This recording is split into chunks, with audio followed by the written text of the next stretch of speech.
See? It's growing back in.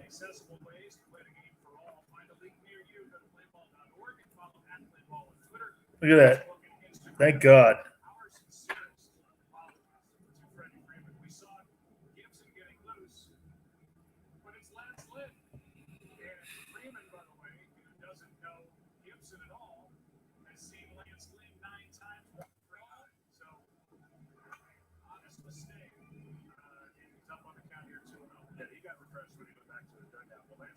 His fastball sinker cutter over 90% of the time. No one comes close to that much usage. He basically is going to come right out of the hitter. You saw his numbers at under 2 ERA. White Sox having a fantastic year, mainly because this man has been a bulldog on the mound, and he just comes right after you. And he makes his pitch. Sure, it's like a little. Always trying to strike out. United 3 with an ERA under 2. That wasn't rocket, but right at Vladimir Guerrero Jr. He wins that race. And the National League still looking for their first base runner. So it's Lynn. Let's talk about the Chicago White Sox. What a job Tony La Russa has done. They've had a lot of injuries. They're starting to get some players back. But they lead in the AL Central by 8 games over Cleveland. Yeah, they were building this organization with some young position players. You mentioned those injuries, but they really have pieced it together. This neck's really bad, isn't it? They have a healthy lead in the Central, and nothing shows that they're going to slow down. You see there 8 games over Cleveland. They got a good combination of bullpen pitching and hitting. Here is Castellanos, one of 2 Reds. Back-to-back in the lineup for the National League. Takes the strike when he's at. I actually like the gear. I actually like the All-Star gear, especially the American League. Yeah, this guy's a hitting machine. You know, in Detroit, the power numbers didn't come in because he was more of a gap-to-gap hitter because the park was so big. I think that served him well when he got to Chicago. Of course, the Cubs, he was on fire. Now in the home park that he plays, at Hitter's Paradise, you're seeing those numbers and power numbers come up. One of the 42 first-time All-Stars gets under it, skies at a mile high, literally on the infield for Guerrero Jr. 2 out. We go back to the break last year, and then fast forward to the division winners. Well, you see where they ended up. And now, in 2021, all of them are different.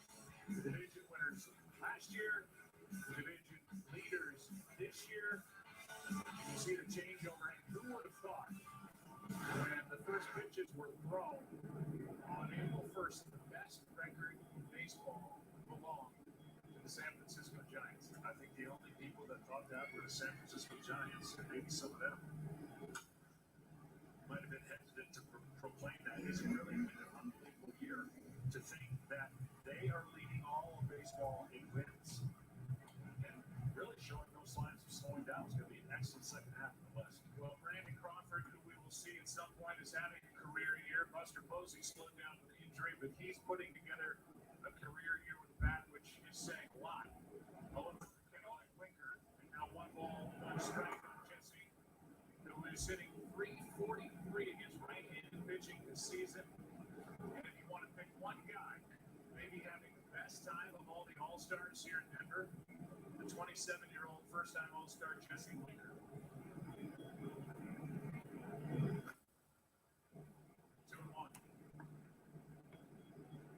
Became the first Reds player with multiple homer games in a single season. He got 10 of June 6th. Still in the left field. He got 1 player for David Bell.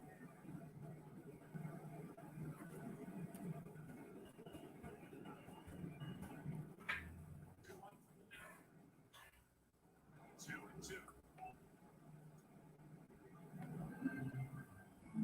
Winker trying to keep this sick and inning alive for Real Muto.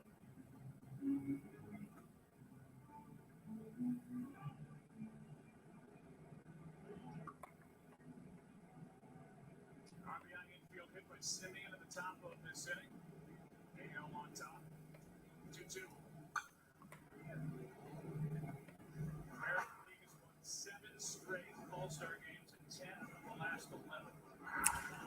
Not much going on in the pregame tonight. I'm watching the All-Star game. I can't believe it.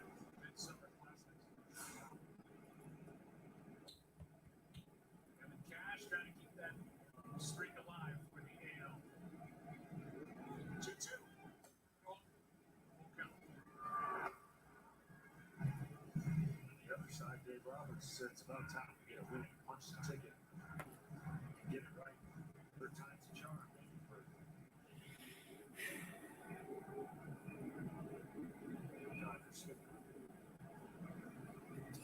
That's down for a 2-out-1.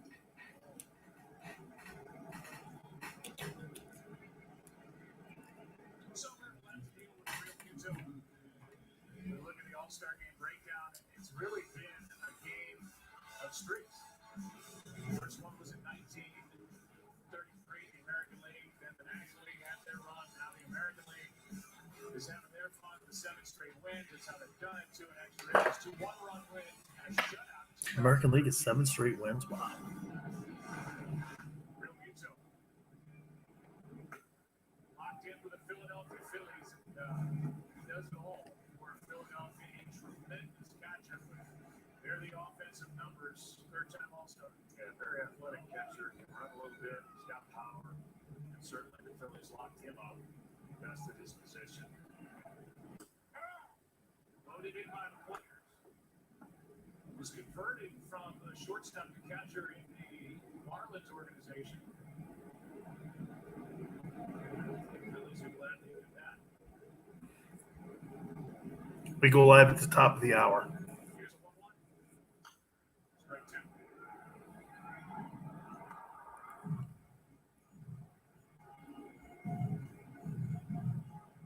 Two things you want to be when you're playing the best field. You want to be a hitter and an outfielder.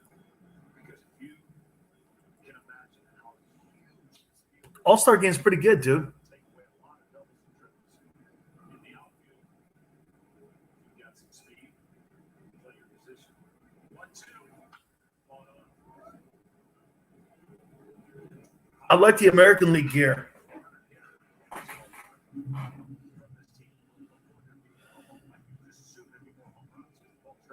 I don't know, like the National League.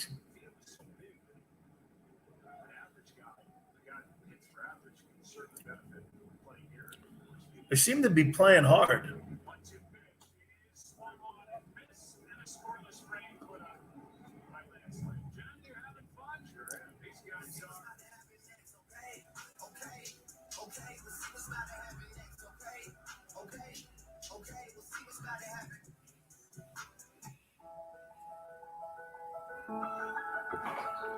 It's never been easy to stay in touch, so we never miss the chance.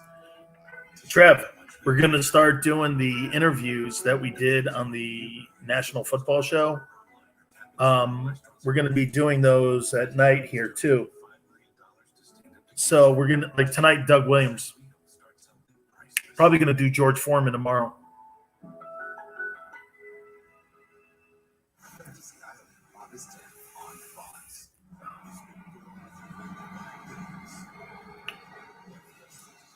The National Football Show is good, isn't it?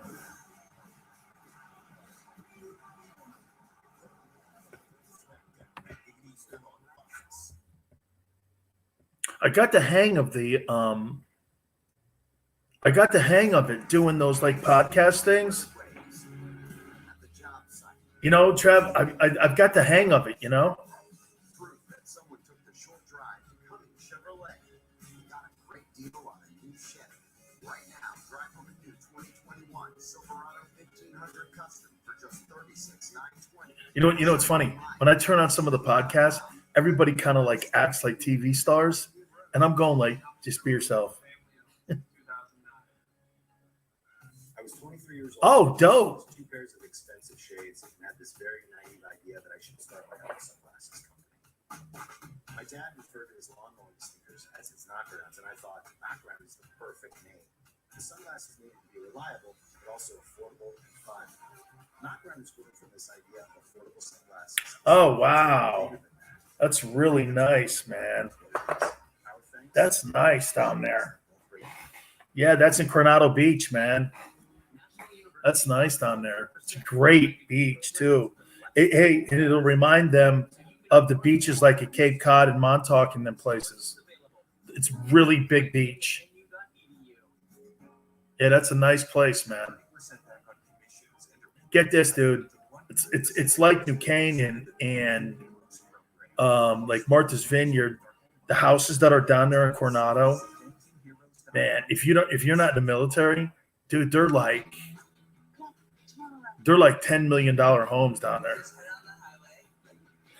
Big money houses.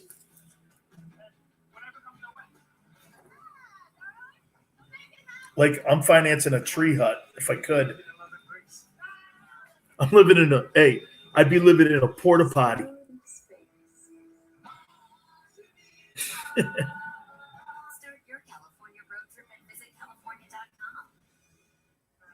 Leadoff walk, double, infield single, got the double play ball after the strikeout. Only one run put on board by the AM in the second. And here's Center Mullins, who is a terrific player. Man, there's a lot of terrific young ball players. It's a damn shame baseball doesn't. He's number one in the American League. He gets 106. Oh man. You've got to tweet that. And I don't mean like DM it to me. Tweet that out, man. I'd love to see that. I love that Expos uniform. Dude, I love that Expos uniform. Dude, you know what? You think about it. They've had some ass-kicking players. Andre Dawson, Larry Walker started his career there. Pedro. Did Randy Johnson start there? Why do I think Randy Johnson was an Expo? Gary Carter was there.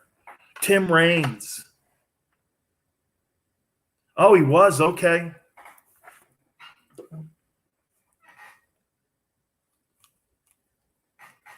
Larry Walker. You know, he was drafted by the Montreal Canadiens too. Moises Alou, that's right.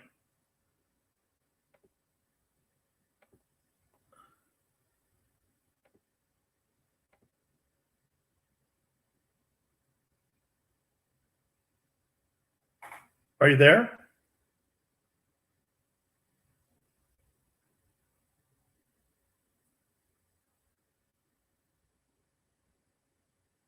I can't hear you, Chris.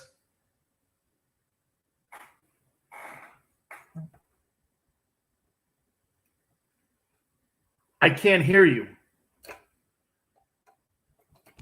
Oh, I got you. There it is.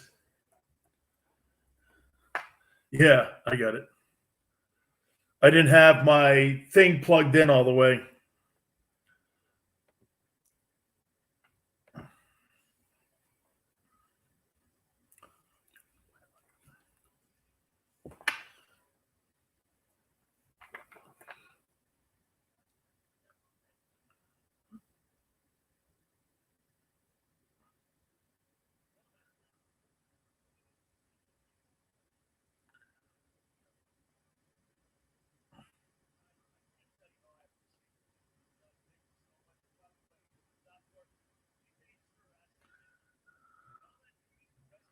That's fantastic.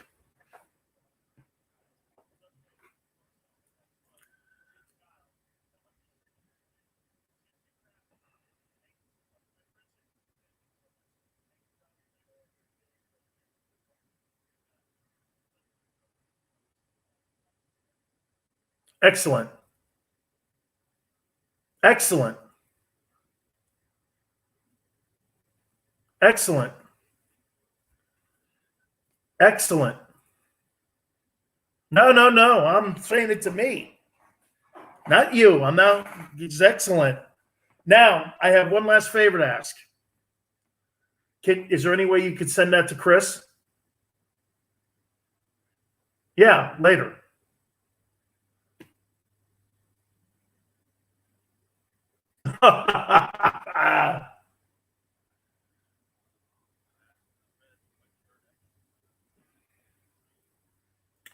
Jesus criminy, bro.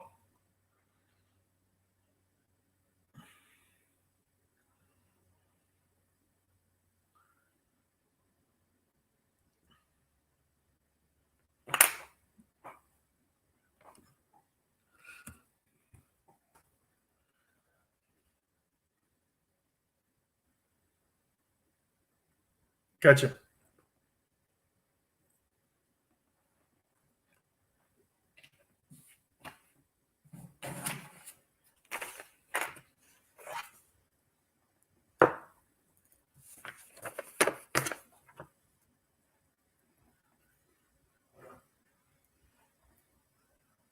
Hey, you got to be loving it, man. We got 2 more affiliates.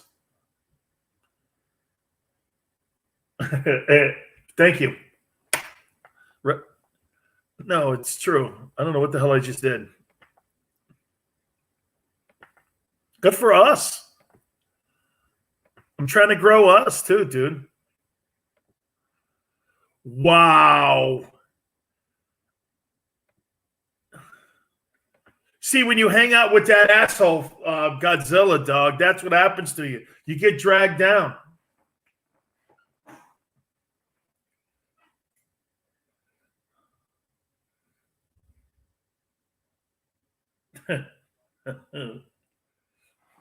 Yeah, we sure did.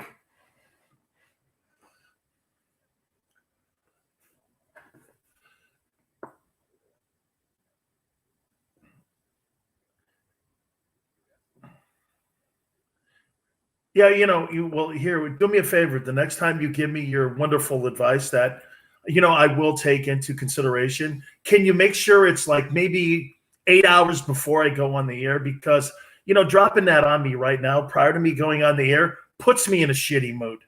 I'm not really doing this. We're playing roles over here, so I don't want anybody to take it.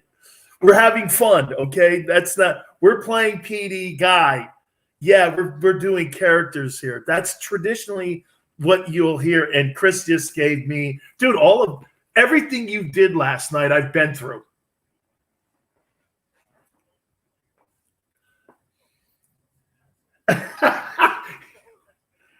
Oh my God, everything you did, bro, was like, oh my God, hey, look, we got a new plan. Can you come in? And then I'm like, oh my God. Oh, the Quad City thing's great. Hey, I'm coming in from Quad Cities. I go, wow, you must have really kicked ass in Davenport.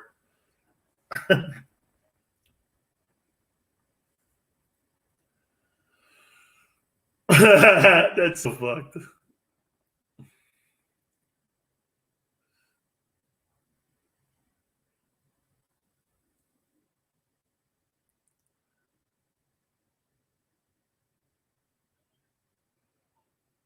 Okay.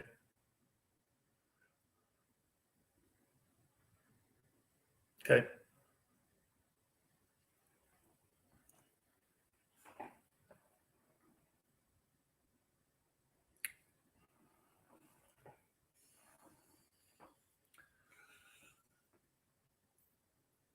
Good evening, Dan Sileo here on USA Radio Network. It is All-Star Night.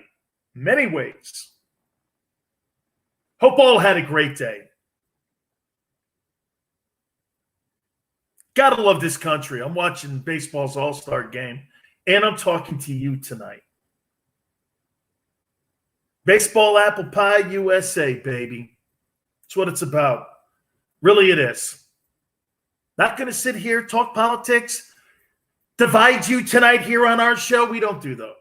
We tried to bring sides together here on our show. The radio happy hour is what we like to dub it here, the Dan Sileo Show. We love that fact. We're proud of that fact. I've kind of turned over a new leaf because, back in my early days doing radio, I didn't care. I just came out swinging, I guess when you get older, you pick your spots now. You're not the same, guy on your feet like you used to be. So now you got to kind of like pick your time, and you got to have really good timing now, right? When you want to throw that big haymaker. It's kind of what radio is today. And a guy, without a doubt, got his head kicked in yesterday in Stephen A. Smith. But we'll get to that in a minute. I want to start it out with a great note tonight. I saw Shohei Ohtani tonight. This guy's hitting, pitching. It was awesome for the game of baseball in America, because that's really what this country for decades went back on. Baseball, man, America's pastime. And before we got to Otani, Billy Aaron came out. Henry Aaron's wife. As all of us know, in case you don't know, Henry Aaron passed away a few months ago, even though Major League Baseball pretended that they were some sort of political party and thought that they were being advocates for voter laws and whatever. I'm not going to go down that rabbit hole. They moved the game out of Atlanta the year that Henry Aaron passed away into Colorado, whatever. But they honored Henry Aaron. Jeez, what can I say about Hammer and Hank? My wife used to produce my show back in the day, and one of my first stints doing national radio was on another network. And we were there in Los Angeles, and one of the crowning achievements for my wife, who was my producer at the time, was getting Hank Aaron on my program. It's funny how she did it. She called up his BMW place. Hank Aaron was sitting there eating ribs, and he just goes like this, "Sure, I'll do it." And Hank Aaron came on my airwaves. I still have the cassette that we put it on, and then we put it on a disc. And actually, I think there were these old things called DATs back in the day. And I still even have it on that. We started talking about his journey. And that's one of the beautiful things that I love about professional athletes and people of, any kind of fame. I want to know their journey and how they got to be who they are. And then I want to know what they are. I want to know how they operate. So I started talking to Hank Aaron. God, think of that for a minute. Henry Aaron. What can you say? More than a ball player. The man carried himself with great dignity. Played in the South, from parents that were actually working in cotton fields, from Mobile, Alabama, to breaking Babe Ruth's record, the hallowed record. I got a chance to talk to Hank, and he was just as humble as you can be, with somebody with so much fame and had seen so much and had gone through so much. We got to remember something with Hank Aaron, too. He played in an era where Mickey Mantle and Willie Mays and Duke Snyder and all them dudes in New York got 10 times the publicity he did. But you know what's crazy? All of those men that I mentioned, except for Willie, and to some extent, he ended up even besting Willie in career numbers. Hank Aaron ran right by many of them. Over 625 doubles, 755 home runs, 3,800 hits, over 300, 20-plus all-star games, playing in the South, a racist South, in Atlanta, and carrying himself with that dignity. Tell you what, I don't know about you, but when they were showing the clips of Henry Aaron tonight at the All-Star game, I tell you what, choked me up a bit, because that guy is Americana. Everything about our country is Hank Aaron. And I heard Milo Hamilton, who I was dear friends with, who passed away a few years ago, who used to be the voice of the Houston Astros and, of course, called that famous 715 home run there that Monday night in Atlanta. We talked about Hank all the time when he would come on, and that moment there, the two white kids that went onto the field when he was circling the bases after he hit the home run off Al Downing. By the way, as a young kid, I watched it that night. I watched that game that night. The governor of Georgia was Jimmy Carter, too. And Hank Aaron run around the bases. FBI people were circling the building, Fulton County Stadium, because there were reports that if he broke the record, someone was going to assassinate him. People don't remember the year previous, he had gotten to 713, and he had to go through that entire offseason getting hate mail from many people who didn't want him to break Babe Ruth's record. And FBI people taking his children to school, his wife just going to the grocery store, had armed guards taking her to the grocery store. Hank Aaron couldn't go anywhere. He hits the 714th home run, I believe, in Cincinnati at the beginning of the year. Then they wanted him to break the record. Bowie Kuhn, who was the commissioner, mandated that he play, but he didn't hit another home run. And then he came back to Atlanta, where he would eventually break the record, and he was playing against the Dodgers that night. Years removed from that, you know, when you talk about the greatest players of all time, Hank Aaron's name is synonymous. Reggie Jackson says this all the time about Hank Aaron. Hey, you want to know who the greatest ball player is of all time? Just look it up. The numbers say it. 755 in the doubles and the hits, the all-star games. I mean, and he lived in the shadows. Hank Aaron told me his journey that when he was a young ball player, every time that he would go into the southern cities like St. Louis or Cincinnati, they had to stay at different. Imagine this. He had to stay in different hotels than the regular team because they did not allow African Americans to eat or sleep in the same hotels. And once they did, and there were rooms that were off the main floors, they lived and stayed in the basements. They would break the dinner plates and they would burn the bed sheets. Hank Aaron told me this. I'm like, man, most people just show up and just want to play baseball. You got to deal with all that other stuff, drinking out of different water fountains. This guy went through all of that and became the great Henry Aaron. I tweeted out, the hammer is a god. He really is. He is a legendary figure in this country. It's funny, when I think of home run records, everyone will look to Barry Bonds. But when you think of home run people, Hank Aaron is that guy. There'll always be one Hank Aaron. People will break records and talk about guys with tremendous numbers in the future. We'll see guys put up spectacular numbers, but you're never going to see a guy who had to endure the things that Hank Aaron did. But by the way, I'm not giving you a sad story. I'm talking about persevering here.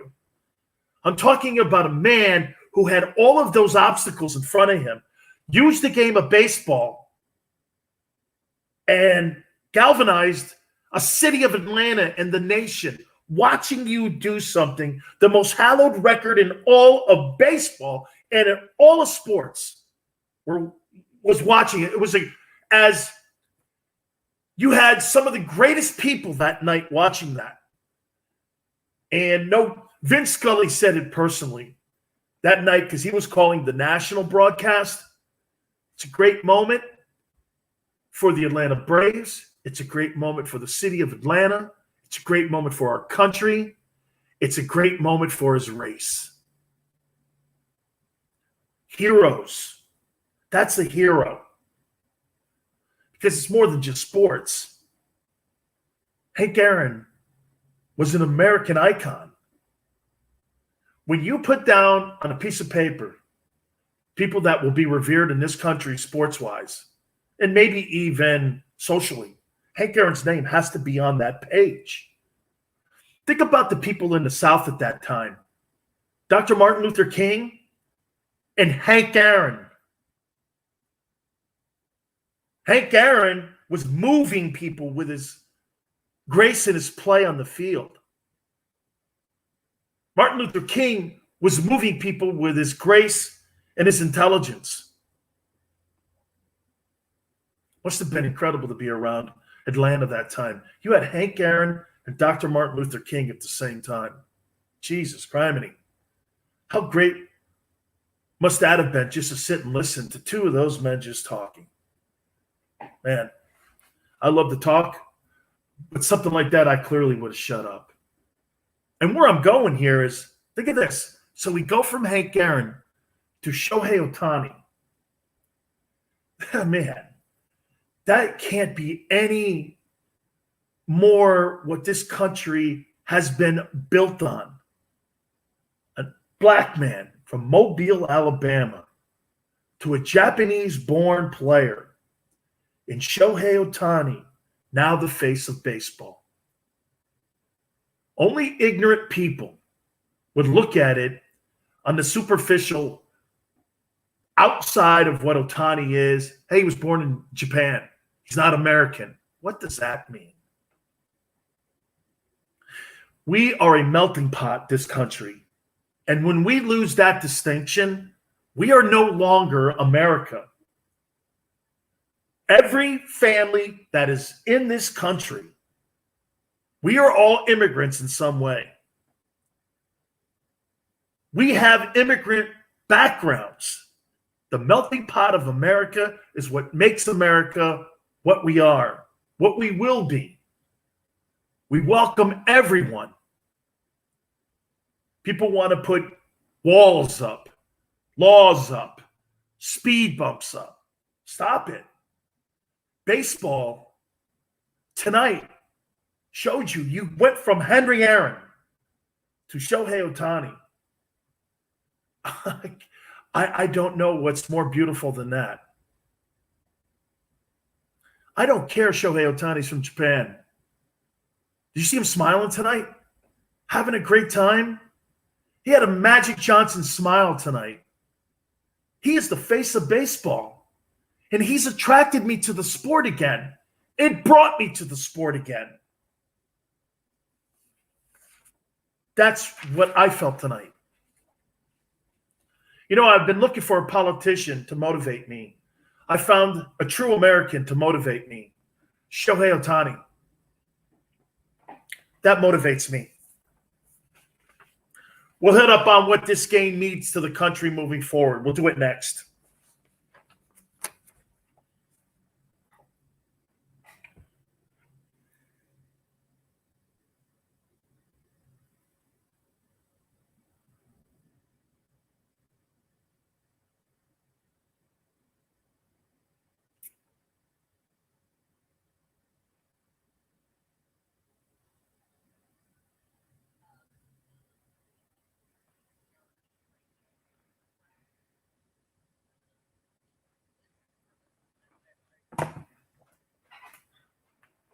Oh, is that how you took that? Mm-hmm.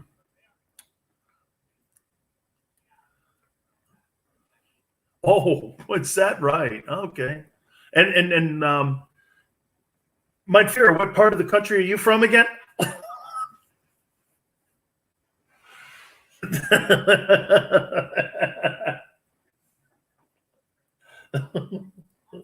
Oh, you're from Arkansas. Interesting. Oh, okay. Wonderful. So like more white talk, right?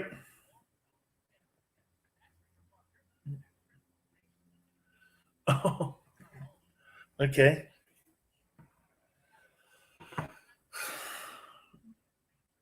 Yeah, I bet you do. Okay. All right. Okay, Junior.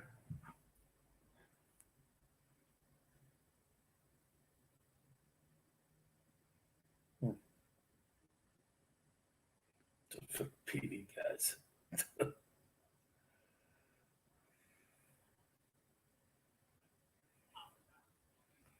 For what? No, no. Oh, right. Oh, right. I gotcha.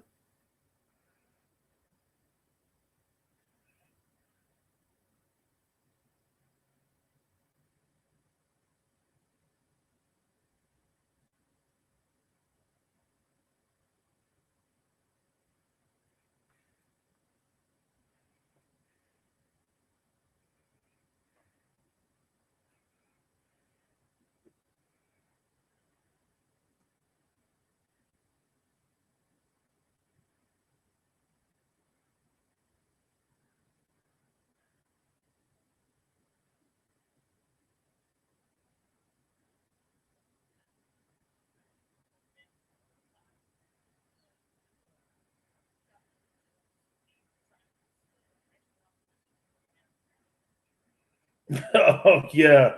No, I don't think so. Hey, what am I going to be paid with? Spirits?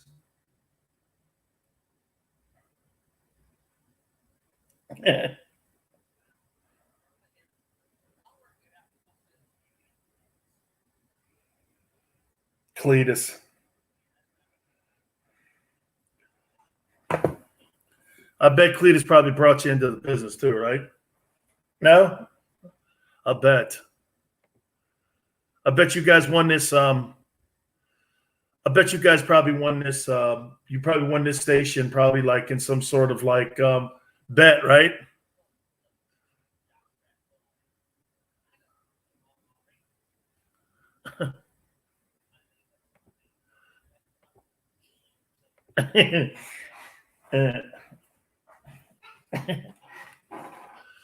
Uh-huh. Wow. I know I got you.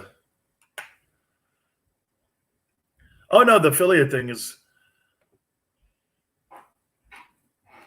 you do it too well too. Right on. I like it. Dan Sileo, USA Radio Network. By the way, legendary Doug Williams will be with us tonight. That'll be in hour number 2. Talk about a guy that dealt with racism his entire career. Doug Williams is one of the most iconic people I've ever met. And my friendship with him is so important to me. How about this? He's a number 1 overall selection by the Tampa Bay Buccaneers. He gets to Tampa, and the N-word's thrown around in his own building. We got the face of the Buccaneers as a black guy? What? In the South. He played at Grambling. But remember something, we had a different country then. The shoulders that the players today stand on are people like James Harris, Doug Williams, Warren Moon. Those guys that laid the pavement. Let's not forget that. Highest paid players in the game today are African-American quarterbacks. That's the number 1 highest paid guy. I say that because you know why? Look how far that conversation has come. So if that conversation can go this far, think of what we can do with other things. Do you know that there was a time in this country where people thought African Americans were too dumb to play the position? Not me, them saying that. Now, it's not a story anymore. That's a great thing. It's not a story. It's actually, well, Patrick Mahomes is starting quarterback for the Chiefs. 30 years ago, it was a story. So 30 years, in that window, 30, 35 years, look how far we've come. You're telling me, politically, spiritually, in this country, we can't, if the NFL can do it, why can't our country do it? You don't think that's progress? You know, some people in our country say that America's a racist country. Well, how come in 30 years, the NFL has gone from excluding blacks from playing the position to in the top 5, 4 of the top 5 highest paid players in the game are black quarterbacks? Is that progress? Or is there some other way that you would like to dissect that into not being a reality? Now, am I saying we don't have more work to do? No. I'm not saying that at all. I'm explaining to you progress. Even though you may want blinders on and not see this, Dak's the highest paid player. Mahomes is second. Deshaun Watson's third. Russell Wilson's fourth. Soon Lamar Jackson.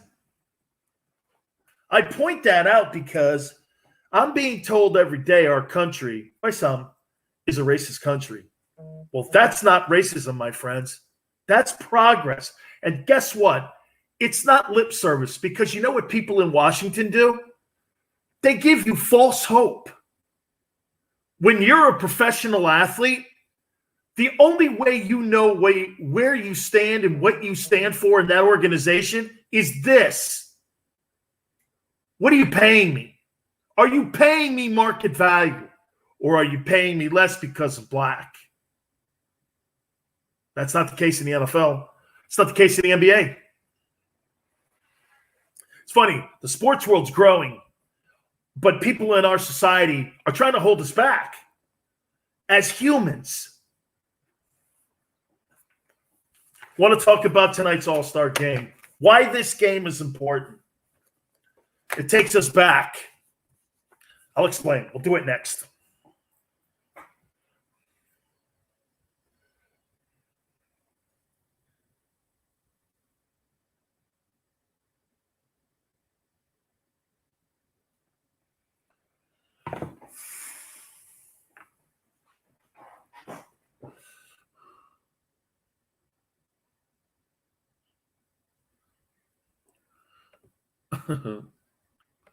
Oh, yes. How can I help you? What do you need, liners? No problem.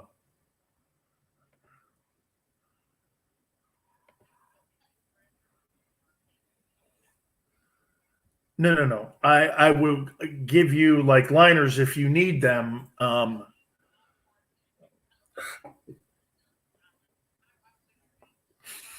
It's Sileo. Listen here, Butch. If you need anything from me, my email is Dan, S as in Sam, ILEO, at Kiss My Ass.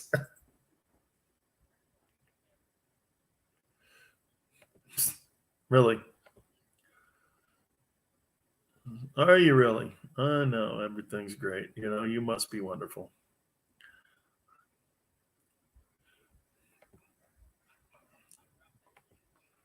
I took an hour a year his show for you.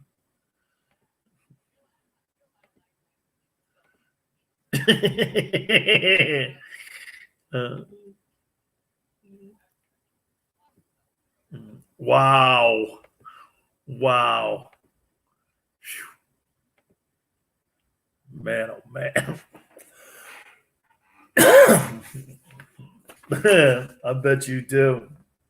No, you can't.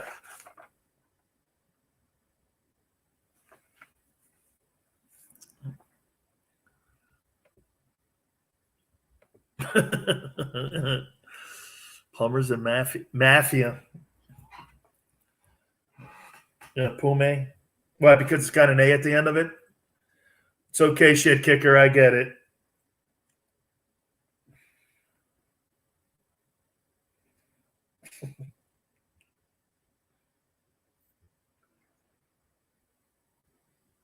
Hey, I better be careful because my web's probably going, you're not doing that on the air, right?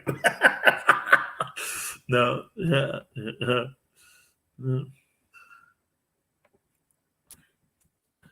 Like, you're not doing that on the air, are you? I'll be like, no.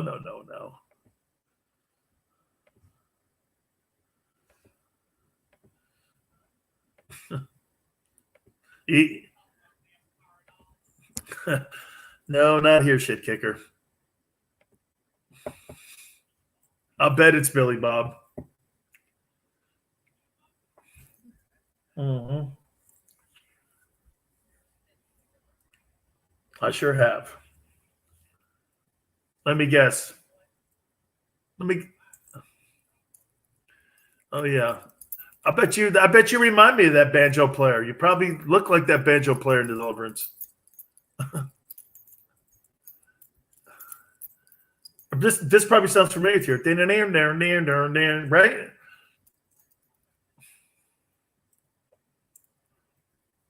Mm-hmm.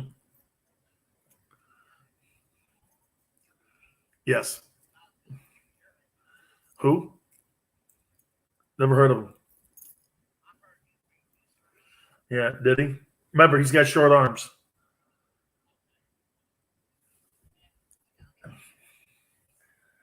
He looks good on a grill. You know how you put them pigs in them pits? He looks great in one with a big old apple in his mouth. Dude, luau's are great. Oh, my God, that's great. No way, man. That's good stuff.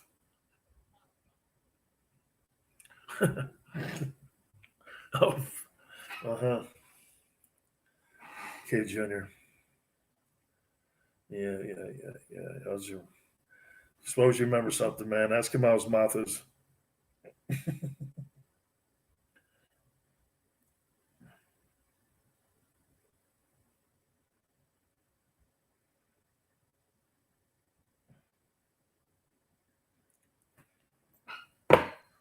Gotcha.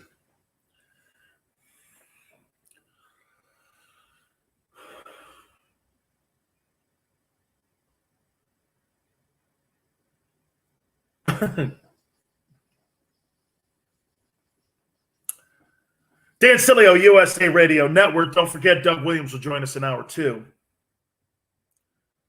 Super Bowl MVP, Doug Williams, and Senior Vice President of the Washington team. Real quick, you know what I love about the name the Washington team? It's unique. I don't think the Washington team should look for another name. It's got a European deal to it. It's unique. You know, it's like what you see overseas with some of the soccer teams. You know, Washington team, leave it as it is. I like the W. I like the colors.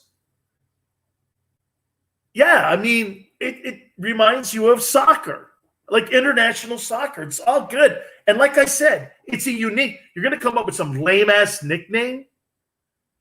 I guess people are pushing back because Washington doesn't want to have anything that's close to resembling anything of what the Redskin name was. They don't want Warriors. That was like the number 1 name. It's okay, man. I mean, look, do you really think people are looking at Washington? It's like the Rams changing their jerseys a billion times. Jesus criminy. That's a top priority for you in your offseason? How about the fact that fans have to pay $400 to go to a game and you're delivering crappy-ass product in the nation's capital? How about that? Before you start changing out your gear, why don't you change out the players and maybe notably get a new owner? Start there. How can you ask somebody to build a brand when you're not willing to do it? You know that old saying, hey, if you build it, they will come? Washington hasn't built anything since Daniel Snyder's owned the team. They fell into the East title last year. They were under 500. Nobody wanted the division because it's the worst division in football. And now you got the worst owner in football running the Washington whatever thing. Just so stupid. I mean, you got something here. It's good. All right. Before I get into the All-Star game, and by the way, this probably goes into where I'm going here. So this morning, Stephen A. Smith, get this what they did on ESPN. Let me show you how obnoxious ESPN/CNN is, because they're basically the same. I can't tell the difference any longer. They use race to promote shows. Here, one better. They use race baiting to promote shows. So Stephen A. Smith comes out and does something completely racist about Shohei Ohtani. Learn the English, dude. I don't understand you. You can't be the face of baseball. It's basically what he said. You can dice it up any way you want. You can interpret it. Funny. He said something about interpreters. Well, let me interpret this for you. What he said about him, and you know what Will Cain even said? I was shocked that people out there that were criticizing him, Stephen A. Smith, were trying to make money and trying to make their brand off of him. No. Here is my position. You may have agreed with Stephen A. Smith said. My problem is that if someone like me says something like that or has a phrase that's not good. 2012, I described 3 football players, and I used the word and term monkeys. I got fired for that. Did I mean it? Absolutely not. Stephen A. Smith apologized 10 times yesterday in one statement. And when he got on the air yesterday, he did it again 10 times. So you know what they did the night before coming into this morning? He puts out this statement, and I'll explain more in the morning. It was a promo. You were race baiting the country using Shohei Ohtani to promote your show. So you said the most outlandish thing you could to have people tune in to hear your apology. How creepy is that? How, my God almighty. And I've said this before, and I'll say it again. If a white guy did that, they'd have been pulled off the air, yanked off the air. You would have had no tomorrow. There'd have been no tomorrow. Especially on these liberal networks. You could never do that. But if you're a minority and you're liberal, I guess you get hall passes. I don't know. So he apologizes, and then he blames Trump. This is what I took out of it. He blamed Trump. He blamed the environment. Then, of course, what he did was, I'm black. And that's the exact quote. So I understand. He threw himself into it, trying to tell you that he understands racism because he's black. Stephen A. Smith makes $12 million a year. You know, there's another part of me right there. You know how people say this country's racist? Well, Don Lemon makes $20 million. Stephen A. Smith makes $12 million a year. You're being held down? Don Lemon lives in Martha's Vineyard. He takes a helicopter to work. Do you know that? He's being held down? He's lying to you. They used that story yesterday to promote ESPN's First Take. It was the weakest and lamest apology I've ever, but it won't matter. It won't matter. It doesn't matter. The New York Times and the Washington Post, they went 4 years about this Russia collusion case. The Mueller report and all that, they won Pulitzer Prizes. I used to think that award used to mean something and matter. I think it's a joke now. They printed lies for 4 years. Remember Adam Schiff kept saying he has all this intel and all this secret evidence? Never was true. They won awards lying about the President of the United States. And you know what? The media enabled it. That's what you have here. You're going to get people, because I know this, Republicans aren't going to go after Stephen A. Smith. You know why? They're afraid. Can't go after a black broadcaster for race baiting.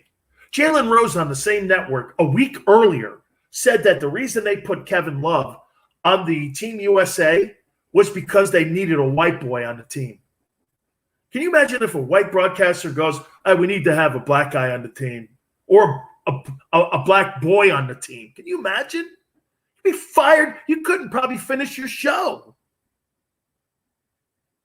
That's my issue. Hey, does Stephen A. have a point? You know, it's going to be tough for Major League Baseball to promote. You know what? I can't even give him the benefit of that because I watched Shohei Ohtani come out tonight. He's smiling. I was taken by him. I don't care he can't speak English. That's no bearing on me. He smiles. He's a gift from God. Talented. In my opinion, you should start a new promotion. Better than Babe. Seriously. He's better than Babe. Man, there's no way you can look at it in any other way. Major League Baseball's All-Star Game is a showcase of American pie and shows you what our country is all about. You have Dominicans on that team. You have blacks. You have whites. You have Japanese players. You have Korean players. You have players from all over the world in a melting pot in a dugout. That, like I said in the last segment, is what makes that game the most important all-star game, and it should be a signature moment for baseball and for the country. But you know what our dumbass media people do? Stephen A. Smith, dissecting it as race hating. Why does everything have to be race? Why are we there? How did it get there? Oh, I know. It's easy to blame Trump. Everything goes back to Trump. Guy's been out of the White House since January 20th. Everything goes back to Trump. My God almighty. But really, when are you going to get over yourselves? He's done. Well, did you see him at CPAC? So what? 2024 is a million years away from today. You truly think that guy's going to run again? Not in your life. Why would you do that? It's like me bringing up Conor McGregor. You break your leg, you got $400 million in the bank. Why would I put myself through that again? Oh, Trump's ego. Dude, burn the boats. Go away. Because I don't care what you think of me. Trump's already created history. Nobody thought that a private citizen would ever become president of the United States. You can't take that away from him. Ever. A private citizen won the presidency. Something that we thought could never happen. You had to be a career politician. Trump's place in history is solidified, whether you like it or not. And that's the problem. You don't like it. Because you see, fraternities, clubs, breaking in, inclusion, that's what politics are today. If you're not part of the group, and I mean both sides, they look down on people that are outside that group. That's why they don't represent me. They don't represent you. Those people don't go to work. What do you think Bernie Sanders would do if he didn't work in Washington? He'd be some like forest ranger somewhere watching spotted owls. Honestly, guy's never had a job in his life.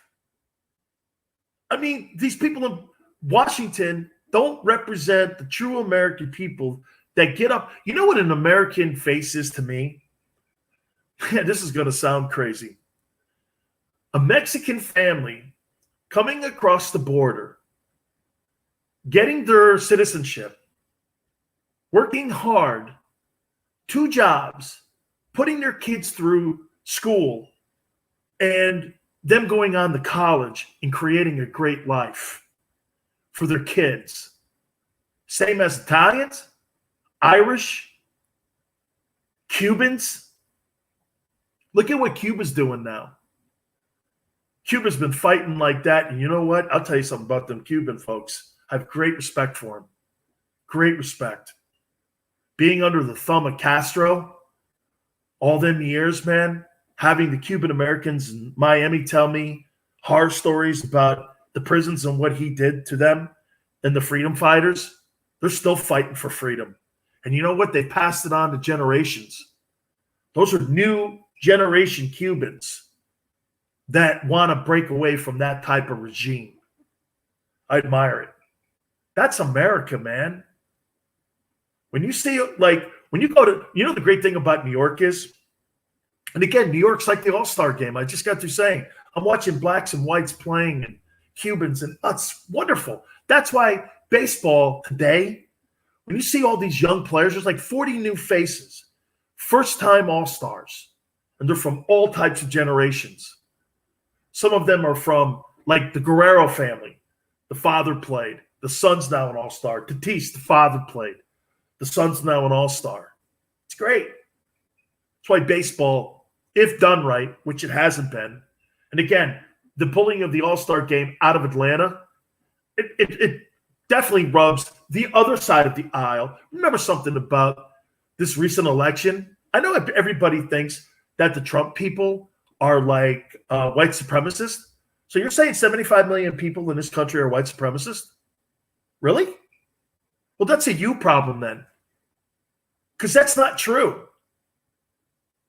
The problem with the people that are liberals, they can't believe 75 million people voted for them. Remember on election night, how disappointed people at CNN were that so many people voted for Trump? Do you know that more people voted for Donald Trump as a Republican candidate than any other president in the history of the United States of America, including Ronald Reagan? That aggravates people when I say it. It aggravates them. This he's an aggravation to people. And get this, I'm talking about Trump here because you know why? You're still doing it. Stephen A. Smith brought him up today, this morning. Well, we know why Asian hate has been accelerated in this country. No, that's not the case. People can't differentiate between the Wuhan lab releasing a virus, which I know they did, and separating it from the great people of the Chinese community. What does that have to do with anybody who's Chinese? Their government's scummy, not the people. How do you put those two in the same room? Because you're ignorant. You're ignorant if you think that. Who in their right mind would go, well, xenophobia is, that's what's happening. How did you tie that into a Wuhan lab that was practicing and working on the coronavirus as saying that the Chinese people are bad? I don't know how you did that. Really? That's like saying, well, that's why I'm not going to eat Chinese food now. You're an idiot. People are dumb. You're dumb when you think like that. All right. This is not dumb. This is cool. Do me a favor. Please check out our friends at podcasterwarehouse.com. Headphones, earbuds, anything that you need. If you're looking for a home studio, all the stuff that you're looking for, 25% off everything. The promo code is Sileo. S as in Sam, ILEO. Shipping is free. $5 to $5,000. Podcasterwarehouse.com. That's podcasterwarehouse.com. Shaq Barrett shows you it's the Brady way. I'll explain. We'll do it next.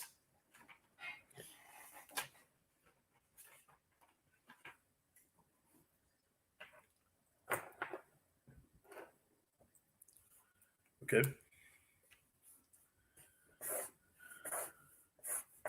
Yeah.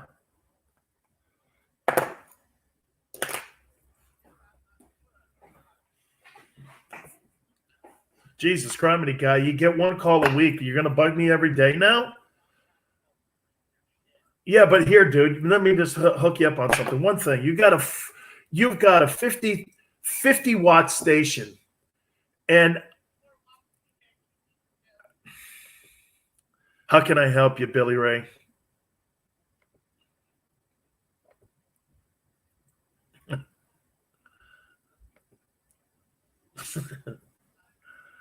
Okay.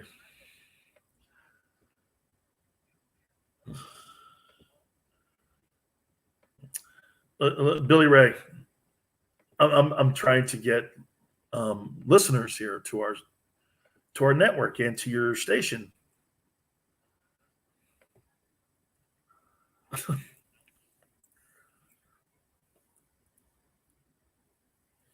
Hoss, your listeners chew rhubarb. Really, I mean,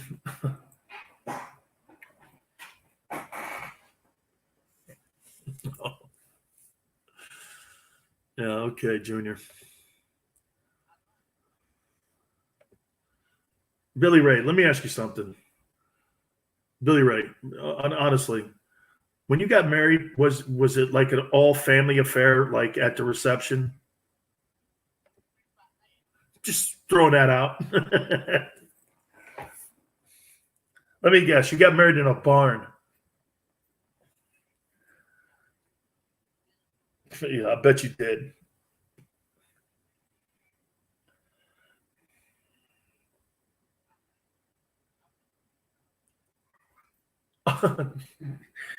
Oh boy. Peter Uberoff. Well, Pioneer is in the process of sponsoring the show. You know Pioneer Corn and Seed?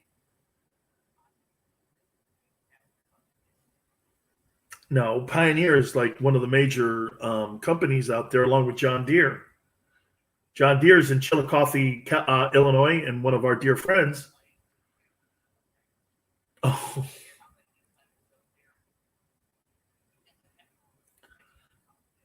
Oh, the Quad Cities, man, must be a special place.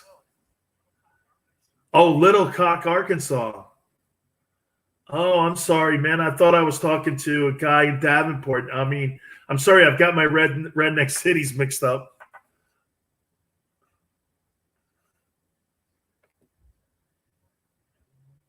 Dan Sileo, USA Radio Network. Having some fun tonight. By the way, hopefully you are able to jump aboard with us on our Twitch channel and also on our YouTube channel. Got a bunch of subscribers tonight. We really appreciate you coming aboard on that end. And if you don't get the show in your respected market, you can also stream with us at dansilioshow.com and with our great friends at USA Radio Network. So I don't know if you know who this person is. His name is Shaq Barrett. He's a defensive lineman / linebacker for the Tampa Bay Buccaneers, the defending world champions. Said something today that caught my ear. Yeah, and by the way, if he would have went on the open market, he would have got top dollar. Maybe $10 million more than what he ended up signing with in Tampa and staying. You know what he said? It's interesting. Yeah, man, and I'm paraphrasing this. Going out in the open market and leaving Tampa, I just didn't think chasing money was the better thing for me. So I wanted to come back to Tampa and try to win a championship. Wow. That made me sit up. You know why? Maybe in New England, it really wasn't the Patriot way. Maybe it was the Brady way. And what I mean by that is Tom Brady was never the highest paid ball player ever in his entire career in the NFL. Ever. And he took pay cuts. He reinvested in himself because he wanted to win. That's what he just did in the offseason. He made sure that Shaq Barrett was going to have enough money and it was going to get close to the number that he would get if he went on the open market so that he could be brought back and then have another shot at winning a Super Bowl. Brady did that. Barrett saw that. And you know what happened? All 22 starters came back. And Antonio Brown. That's what you call setting the tempo in your organization. When the top dude does things like that, it resonates to every single person in the freaking building. All 22 guys. You know what happens after you get some success? You want to go out and get paid on your success because you have such a short window. He said no. Now, I would say this to you. Have you ever, in the last 21 years, heard anybody holding out in New England? That'd be no. But guess what? This year, the Patriots have a holdout. It's Stephon Gilmore. He was the 2019 Defensive Player of the Year. And he wants market value in New England or somewhere else. Could be Dallas. Who knows? Years past when Brady was in the building, that's not happening. Brady's not in the building, though, to set the pace and the tempo of what that organization's about. He's gone. He's not there any longer. That, my friends, is the Brady way. It's not the Belichick way. It's the Brady way. The more we find out Tom Brady being away from Bill Belichick, the more it seems that it was Tom that set the culture in that building. It was Tom that set the tempo in that building. Bill, as great a coach as he is, well, I think Brady picked up his playbook, the Brady playbook, and took TB12 to Tampa, and it's like they've never missed a beat. And now you're hearing players talking like they were in New England. But they're in Tampa now. Yeah, I didn't think chasing down a couple extra $1 million was worth it to me and leaving. When have you ever heard a professional athlete doing anything like that? Because I wanted to win. That's the influence that guy has on his teammates. Okay? Right there. I'm starting to think it maybe was 70-30 now. Tom Brady in New England versus Bill Belichick. It just doesn't seem, I don't know. By the way, the American League is putting a whooping on the National League. It's now 5-1. We'll reset. You keep it here on the Dan Sileo Show.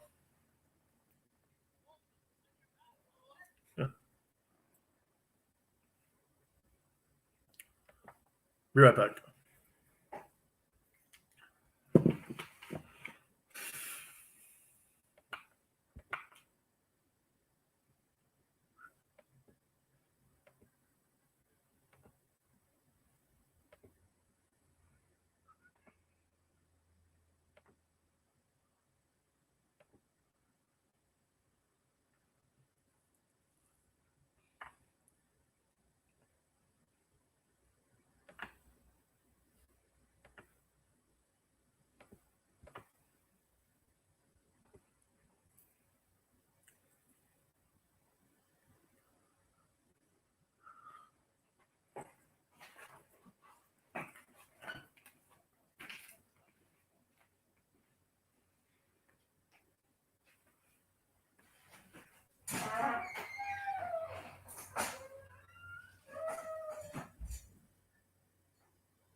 Thank God. Are those people all like, hey, Chris, let me ask you something. How many stations does your network deal with as a couple hundred? Okay.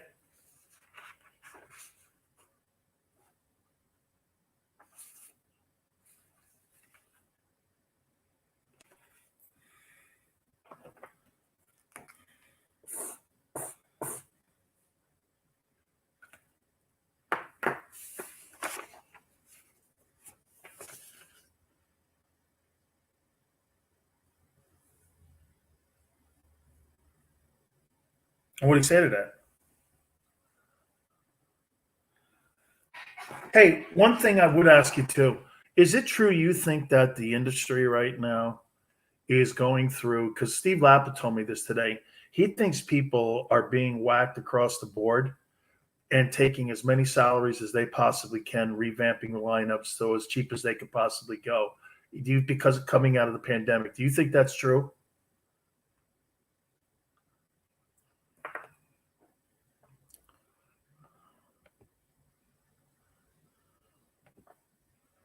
And because of podcasting, I would think added to that as well.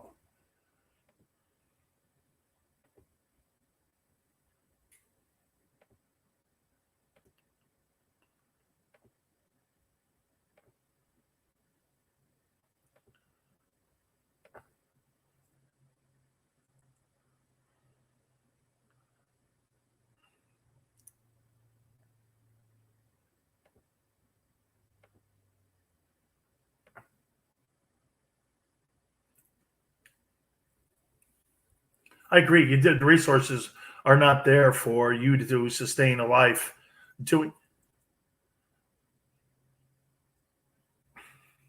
Yeah, right. I agree. So you've got to be across the board, you know?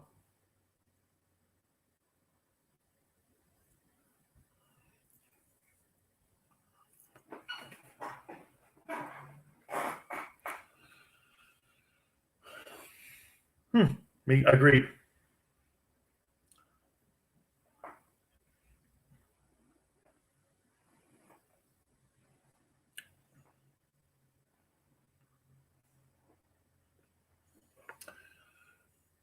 Dan Sileo, USA Radio Network. Appreciate everybody coming aboard. One of the fastest growing shows in all of radio and every platform out there. Brand new affiliates jumping aboard the Dan Sileo Show, Orlando, Fort Walton, our great friends at JVC Broadcasting. We thank you so much for jumping aboard the Dan Sileo Show. We'll give you more of a time frame when we're going to be on back in Orlando. I did radio in Orlando for 12 years. My show was on in that market for 12 years, did very well. We were on WFLA in that market for a little bit, and we were on 540, I think it was, and we were third in the market, and absolutely, it was a news talker too. It didn't really matter because, you know, if you ever listen to me, you know that we kind of do both a little bit. You know, we're like a sports fan. If you love sports, you know, you're interested in what's going on in the political world because many of the people that are in politics, they love sports, you know, kind of collide with one another. And nowadays, politics and sports have collided, haven't they? So looking forward to that. We'll give you more of a time frame where we're going to be on in that particular market. So we appreciate everyone coming aboard, staying in touch with us here, and we move on. By the way, bottom of the hour, one of the absolute legendary players in pro football history, our dear friend Doug Williams, is going to be with us. And Doug has an interesting journey, to say the least, in where he is. And by the way, we'll talk a little bit about some of the jobs that he was overlooked for. Did the Kentucky alumni play a factor in him not getting the Kentucky Wildcats job? We'll touch base on that. By the way, next couple days too, we will have on the two-time heavyweight champion of the world, who won an Olympic gold medal, George Foreman. and we'll talk to Big George, one of my dearest friends. I so love Big George. And with the Olympic Games coming around the corner, who better to have than a man who won the heavyweight championship and the gold medal in 1968, and then would go on and win the heavyweight championship of the world twice. And, I mean, one of the great Olympians. We'll ask him, what was it a bigger accomplishment? Winning the gold medal in 68 and that turbulent Olympics where Smith and Carlos stood on the podium with their fists raised, and then George later on that week with the Olympic flag in his hand going around the ring telling everybody how much he loved America, or knocking Joe Frazier out, the man who conquered Ali in that first fight at Madison Square Garden. What was a bigger accomplishment?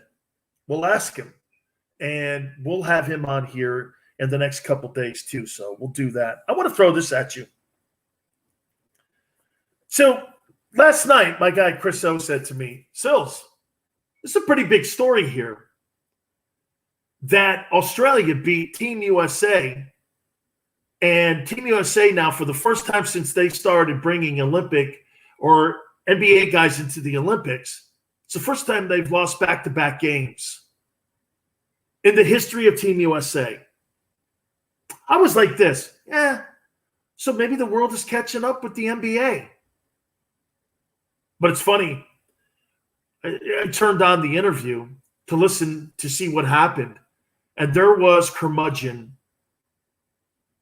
Greg Popovich. I don't know if you've seen the interview. So a guy asked him a question, an intelligent question, a question of, what's happened to Team USA? A couple years ago, they're beating teams like Nigeria by 70. I mean, the average win, I think, for Team USA in Barcelona, it had to be between 35 and 40 points. I mean, they waxed the entire world. There was never anything in doubt. And you're trying to tell me that we don't have enough players. And I thought Kevin Durant wasn't there. He is there. You're telling me we can't beat Nigeria and Australia in world competition? So here's what Greg Popovich did. Greg Popovich starts berating if you shut your mouth. Greg Popovich is a guy that constantly trashes Donald Trump, calls him mean, says he bullies people, says that he talks down to people. You know what's funny? Greg Popovich does the same thing. And because he feels that he trashes Trump, that he can talk to you like crap and treats you like crap, that he gets a hall pass. This goes back to a little bit of Stephen A. Smith. I guess if you're a liberal, you can talk you-know-what to people. This guy was a complete jackass. Let me go further here with him. He's way past his time. Greg Popovich, the head coach of the Spurs, who won 5 NBA championships. In my opinion, let me tell you how this all worked. And again, I'm going to compare it to a guy, Bill Belichick, up in New England. So you had Tim Duncan, Manu Ginobili, Tony Parker, and David Robinson on those teams. Remember how we used to, man, hey, you leave your egos at the door. Okay? You know what you had? You had a buffer. Or wait, let me use a Stephen A. Smith line. You had a translator in the locker room. You know what his name was? Tim Duncan. This is what Greg means. Hey, let's just do this, do that. While this guy's berating people and telling everybody what's right for our country and how Trump's a piece of you-know-what, he's doing the same thing to NBA reporters. But because he trashes Trump, that's his ace in the hole, to treat you like crap. You see what that is, right? Anybody who brings up that dude's name, they feel that they have a hall pass to treat you like you-know-what. That's what politicians are doing now. They're using Trump as a hall pass. Trump did it. This is why you have to listen to me. This guy's the great get out of jail card for every person in politics and in the media. They use that dude, and he's not even on social media anymore. I mean, it's a fact. I couldn't believe that this guy was the biggest A-wipe. I couldn't. The guy asked him an honest question, but it's becoming more evident watching Greg Popovich do this. Let me give you a little more on this. So after Tim Duncan, Manu Ginobili, and Tony Parker left the Spurs, guess what? You had a guy who helped win you an NBA championship, your last one, and a guy named Kawhi Leonard. Kawhi Leonard, after those guys left, didn't want anything to do with Greg Popovich. He wasn't even in his prime, and he had won a Finals MVP award. Greg couldn't convince him to stay. So what did that guy do? He was so resentful. He was so mean. He sent him to another country. He sent him to Toronto, Canada. In spite and for spite, he sent him there. What did Kawhi do? Kawhi threw it right back in his face and won an NBA Finals MVP and won a championship in Toronto. Popovich had egg put on his face. This guy was so resentful. Couldn't keep a budding star in his own building. Why is that? Because this guy's set in his old ways, man. He thinks you could treat you like crap because he throws the Trump card at you. You ever wonder why now when you watch the Spurs? They're not relevant. They didn't even make the playoffs. No one wants to play for him. It's past his time, and get this. He's an old fart that no one cares to listen to. And all he does is bitch. Just like everybody else. Dude, Donald Trump's not the president of the United States anymore. We have bigger fish to fry here. There's bigger issues. Crime's going up in our country. The border. Right? Coming out of COVID. I don't care about Donald Trump. What the hell's wrong with you people? And I'm talking to people that still bring that guy's name up. There's something wrong with you. Both sides. Who cares? I got bigger issues. Our debt ceiling's through the roof. Who's paying for all this crap? That's okay. Well, you know what's funny? People think the world's ending because of greenhouse effects and because of global warming, but you don't care about the debt. Shouldn't that go hand in hand? You care about the future of our world, but you don't care about the future of our country. What's wrong with that look? You don't think about that. My daughter's going to have a country that's completely swallowed up by debt. You're telling me in 10 years. AOC's telling me, well, the world's going to end because of greenhouse effects and global warming. But you don't care about the debt of our country. That's ass backwards. Or at least try to be aligned with the same kind of philosophy. Care about the future. We'll care about everything in the future. Don't just care about your own political agendas and your own political platforms. And so when I'm watching, there's no reason for Popovich to make it that way. Let me give you, going over to Belichick. You know what Belichick in New England's doing? He's trying to reinvent himself. Bill's trying to do everything he can to change with the environment of today's athlete. Naming Cam Newton the captain of the team. Saying great things about players, maybe that aren't so great anymore, but he's trying to motivate folks. He's trying. I see it, and I feel it. That's why I still think there's hope that Bill can run down Don Shula's overall regular season record for most wins. Got every other record. You see how certain people evolve in society? Coaches, business people, tech people. You're constantly looking to evolve. Look at Brady. Brady's a completely different guy than he was when he first burst onto the scene in New England to who he is today. He's more comfortable in his skin. There's certain people that cannot evolve, though. They don't evolve with the times. And then you're sitting there going, oh, you're trying to jam a square peg into a round hole. And, bro, those are so easy to spot those people. Anybody that's bringing up Donald Trump today is only doing it for shock value. Because there's no value to it except this. It gives you a hall pass. Greg Popovich used it yesterday, and Stephen A. Smith used it today. In an apology. And for Greg Popovich, in a rant. He's not even the president. Makes no sense. It's dumb.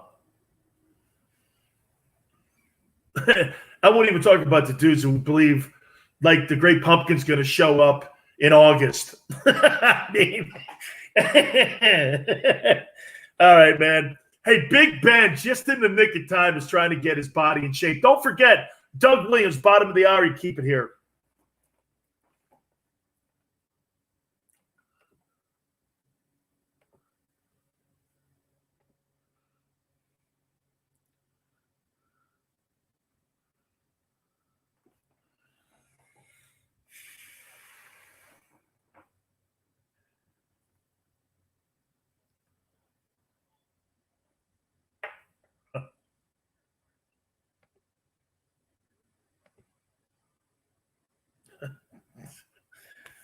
The guy believes in a Great Pumpkin coming back, too. Oh, good.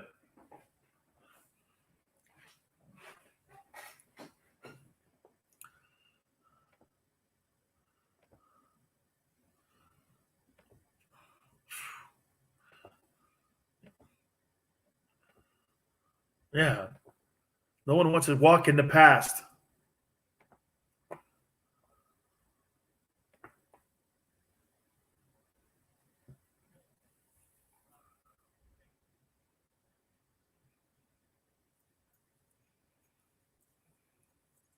What'd you make of the Democrats showing up in D.C. today from Texas?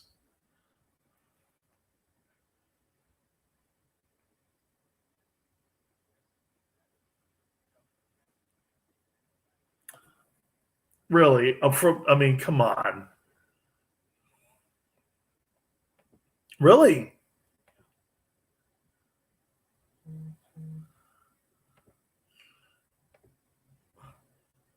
That would divide the country more again.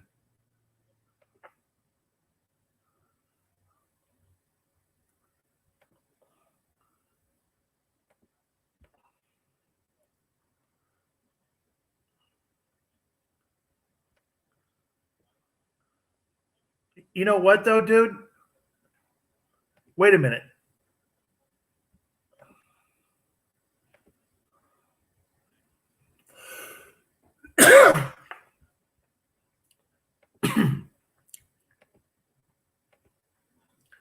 And this is what I would say to people. Beat them in 2022. Stop with that. I mean, there's elections every 2 and 4 years. Yeah. Don't ruin it. Right. Not arresting anybody.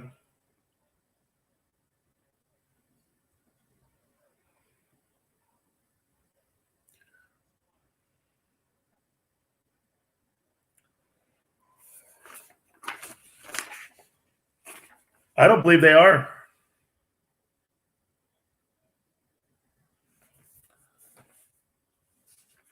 I think she's part of the problem.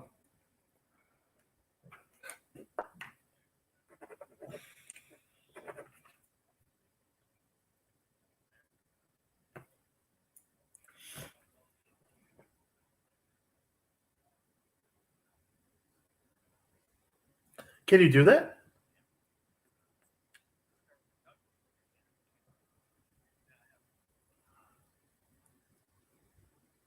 So any citizen could be Speaker of the House? Non-elected, I thought it had to be the next in line for the president of the United States to be like the speaker is the third person in line to be the president because he's the third elected official.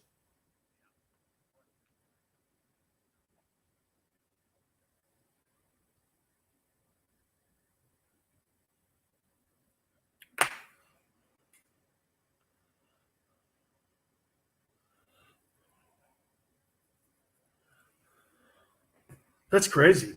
I didn't know that rule existed.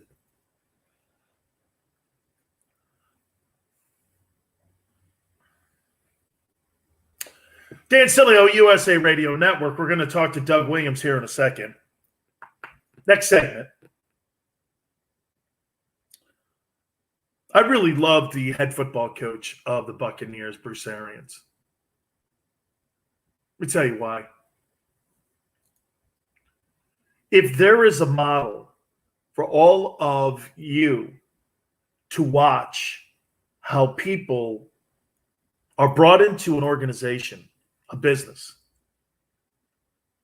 and you are gauged on your merits, your intellect, your communication skills, all the things that make you a success, the Buccaneers are it. Here's why. Every single one of Bruce Arians, and I'm not saying that Bruce is hiring African Americans and minorities just to make a political statement. I don't believe he is. I don't believe Bruce Arians, having known him for 20 years, I don't believe Bruce lives like that. I believe Bruce Arians looks you in the face, and I believe he evaluates you on your merit, on who you are. Byron Leftwich, African American, is his offensive coordinator. Todd Bowles, African American, is his defensive coordinator. His quarterback coach is African American. His linebacker coach is African American. He's got a woman in a significant role as an assistant coach on his Buccaneer staff. This is not just for, PR look. She's the assistant strength and conditioning coach. Do you understand what that means? Let me tell you the most important coach that's hired by a new coach when he goes into a new place is the strength and conditioning coach. Okay? Because why? Half the year, his football team's in front of him. That particular coach deals with the players as they prepare for each and every single season. Every single day. You see that guy. You see that guy actually, or person, more than you do your head coach. So that strength and conditioning coach is vital when it comes to preparing a team each and every single year. And he's got a woman there, which means this. She's like the head assistant to the strength and conditioning guy, which means that she's going to get a job eventually as the main strength and conditioning coach. I'm telling you, these people make $2.5 to $3 million a year. That's not a cheap job.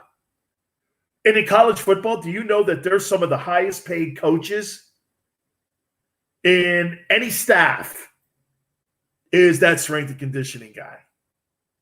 It's an important position. But Bruce Arians looks at people, and if he thinks you have what it takes, he'll put you on his coaching staff. He's a tremendous judge of character. Man, that's the guy you want to work for. That's not a guy who listens to outside noise. That's not a guy who reads Twitter, forms an opinion on Twitter. It's not what he does. I so root for him. Hey, don't forget, podcasterwarehouse.com. Please go there. Headphones, anything that you need. This is your one-stop place. 25% off everything on the website. Gamers. Earbuds, anything you need. Even furniture for your home studio, which many people are doing nowadays. Use the promo code Sileo. S as in Sam, ILEO. Shipping is free.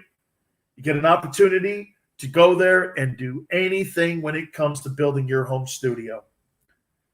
$5 to $5,000.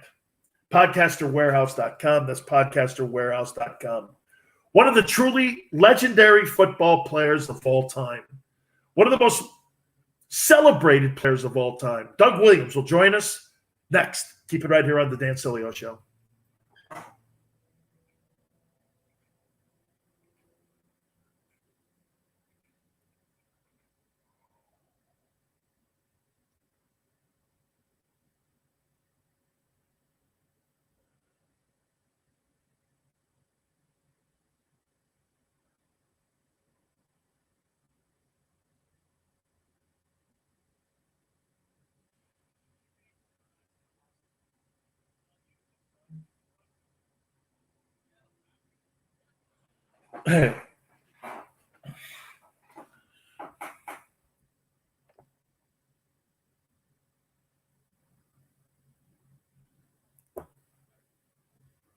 All right.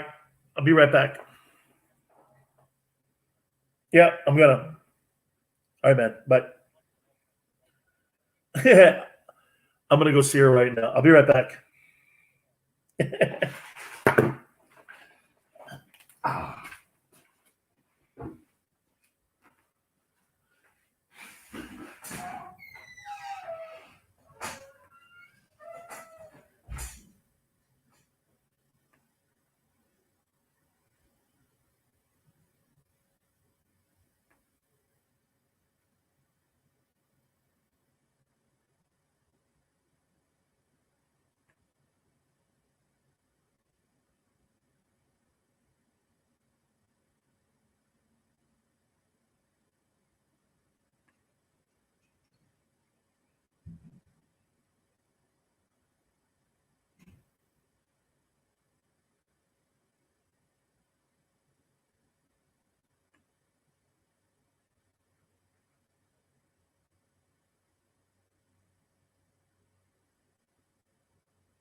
Some bathroom issues?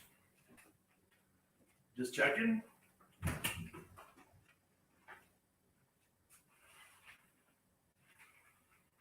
All clear.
Nice job, dude. Nice job. Yeah, I went and listened. Yeah.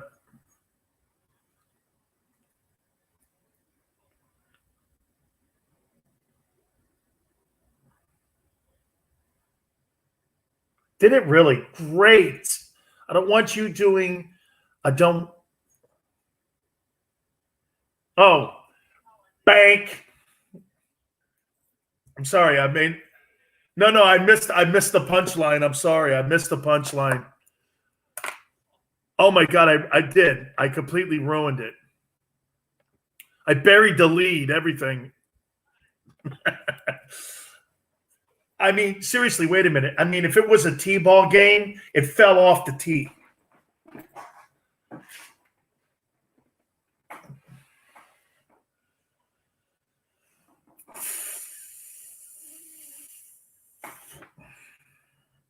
Yeah. And then put the end on. I know it's brilliant.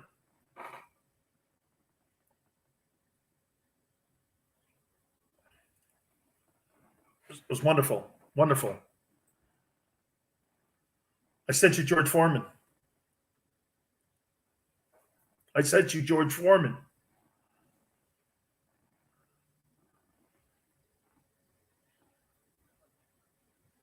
Oh, I am. I am going to reward this too. I am loving this. No, dude, you're the best. No, wait a minute. No. I'm telling you, no, I'm appreciative of this. I know you are, but okay, fuck stick. Bank. I did again.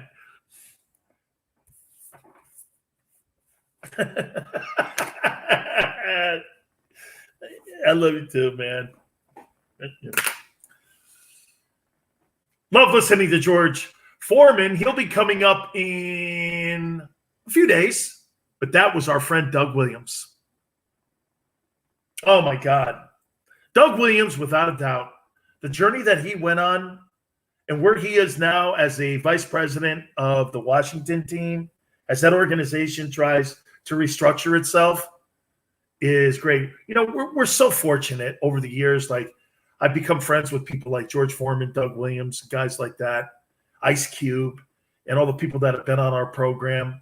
We're so thankful again that, you know, those relationships to this day, they're stronger than ever. I mean, honestly, anytime you know what's funny? I'll text these guys early in the morning, and they'll find time for me later in the day. Like, when I wake up, I have no guests for any show. And by the end of the day, I got 2 or 3. It's all friendships that we've built. Communicating. It's great. I just, you know, it matters to me, you know, building relationships with people that matter in my life and guys that have helped us along the way. So it's all good.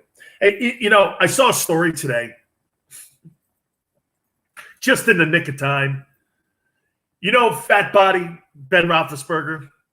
Listen what he's now doing. You know, Ben is the biggest crybaby in the history of the National Football League. He is. It's a crybaby. It's a whiner, a bitcher, complainer, the Steelers quarterback. He's just talented, Hall of Famer, all of that. Add that in too. Got to give him his due. By the way, if you really want to take a look at it, Ben Roethlisberger has more of an accomplished resume in the postseason than what Peyton Manning does. That's a fact. He's accomplished more in the postseason than what Peyton Manning has. It's a fact. Yeah, I know you would. Then again, Eli Manning has more of an accomplishment because he did it in one place.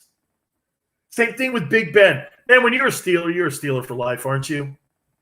But here is typical Ben. So Ben's 37 years of age, okay? In case you're keeping score out there, he's 37, all right? So he decided this year at 37 to lay off the ding-dongs and the ho-hos, and he's decided to lose weight. 37. He sees that, there's a chance that he can still continue playing the game of football. And you know what he's realizing at the end? You see, he's on his back nine. He's realizing too late, well, I better start taking care of my body. Bro, Brady was doing this at 21. LeBron James was doing this at 17. These guys were working on their longevity early. That's why last year, even though that football team got out to an 11-0 start, that team was 1-5 down the stretch. Because you know why? Ben and the team ran out of gas. Ben and the team ran out of fuel. And you know why that is? Guy's never taken care of himself. This guy looks like the Pillsbury Doughboy every time he gets under center in Pittsburgh. Guy never really took care of himself. Lived off talent. Hey, Carmelo Anthony did the same thing his entire career. He was drafted the same year as LeBron James. And look at the two guys. Carmelo Anthony's a role player now. LeBron is still putting up 26, 7, and 8. He's still putting up tremendous numbers, even though he's been injured 2 of the last 3 years. Fat body Roethlisberger, just in the nick of time. Hey, I'm 37, man. You think if I lay off the cream, donuts, do you think that I'm going to be able to maybe, hang on for another 2 years? Well, yeah, no, Ben, you'd have to also, not have the beer and the chicken wings along with the beer. Yeah, no, he is. This guy, there's an award that Ben wins every year. Those steak eating contests? This guy eats it's the Kreller Eater of the Year award. How many Krellers can you eat, Ben? 80. With milk. Yeah, Joey Chestnut said this. Hey, do me a favor, Ben. Come over to Nathan's over in Coney Island next year. You and me, baby. We'll see if we can wolf down some Nathan's hot dogs. Holy cow. This guy wins the National Hot Dog Award every year. I'm talking Big Ben. Pillsbury Doughboy. Hey, man, you think this donut's good for me? Yeah. Yeah. Holy cow, man. All right. Hey, All-Star game going on. We'll reset. You keep it right here on the Dan Sileo Show.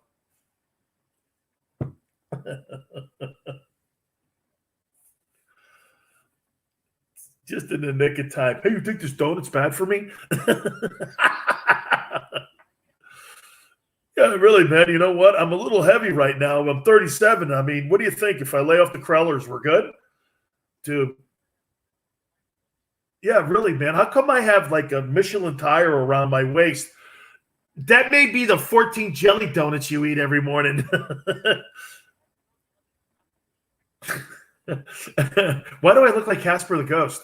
I love you, dude. I'll talk to you tomorrow, dude.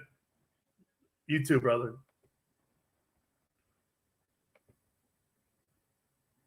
Love you, Aunt Betty.